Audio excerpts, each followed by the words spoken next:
শ্বেতপত্র প্রকাশ উপলক্ষে রাজধানীর আগারগাঁওয়ের এনএসি সম্মেলন কক্ষে সংবাদ সম্মেলনের আয়োজন করে শ্বেতপত্র প্রণয়ন কমিটি। এতে কমিটির প্রধান দেবপ্রিয় ভট্টাচার্য সহ অন্যান্য সদস্যরা উপস্থিত ছিলেন। সংবাদ সম্মেলনের শুরুতে বক্তব্য দেন কমিটির প্রধান ডক্টর দেবপ্রিয় ভট্টাচার্য। তিনি জানান, বিগত আওয়ামী লীগ সরকারের ১৫ বছরে বিভিন্ন খাতে যে অনিয়ম ও দুর্নীতি হয়েছে, নানা তথ্য উপাত্ত বিশ্লেষণ করে এবং বিভিন্ন শ্রেণী পেশার মানুষের সাথে কথা বলে শ্বেতপত্রে সন্নিবেশিত করা হয়েছে। সিপিডি এক্ষেত্রে মূল ভূমিকা পালন করলেও শ্বেতপত্র তৈরির জন্য কোনো পারিশ্রমিক নেয়নি। প্রথাগত গবেষণার যে পদ্ধতি, তার বাইরে যে আমরা এই কাজটি করেছি, একটি অন্তর্ভুক্তিমূলক আলোচনা ভিত্তিক একটি প্রক্রিয়ার ভিতর দিয়ে আমরা এটা গেছি। পরে প্রশ্নোত্তর পর্বে বিভিন্ন প্রশ্নের জবাব দেন দেবপ্রিয় ভট্টাচার্য সহ কমিটির অন্যান্য সদস্যরা।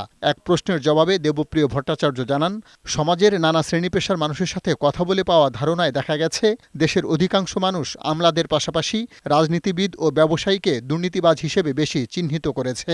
সকলে যখন গোষ্ঠীবদ্ধভাবে একটি চুরির অংশ হয়ে যায়, সেটাই তখন চোরতন্ত্র।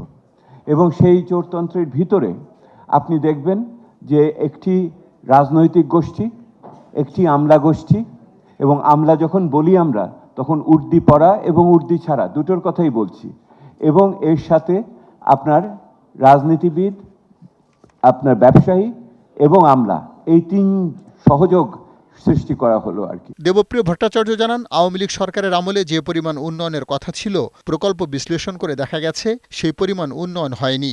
বিগত সরকারের আমলে ২০১৮ সালের জাতীয় নির্বাচনের পর দুর্নীতির মাত্রা সবচেয়ে বেশি ছিল বলে জানান তিনি।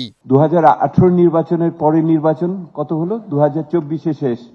যে তিনটি নির্বাচন হয়েছে, এই তিনটি নির্বাচন এইটা বিষবৃক্ষ সৃষ্টি করেছে এই চোরতন্ত্রের, এবং এর ভিতর দিয়ে আমার দেশের ভিতরে যে মৌলিক গণতান্ত্রিক অধিকারগুলো ছিল, যে জবাবদিহিতার জায়গা ছিল, সেই জায়গাগুলো নিশ্চিহ্ন হয়ে গেছে। শ্বেতপত্রে আওয়ামী লীগ সরকারের বিভিন্ন অনিয়ম তুলে ধরার পাশাপাশি অন্তর্বর্তীকালীন সরকারকে নানা পরামর্শ দেওয়া হয় জানিয়ে কমিটির প্রধান বলেন, বিষয়গুলো আমলে না নিলে তাদের সব সংস্কার ব্যর্থ হতে পারে। অর্থনৈতিক বিষয়ে মনোযোগের অভাবের কারণে ওনাদের রাজনৈতিক এবং প্রাতিষ্ঠানিক সংস্কারের অন্যান্য উদ্যোগও কিন্তু ভেস্তে যেতে পারে। পার্থ রহমান, বৈশাখী সংবাদ, ঢাকা।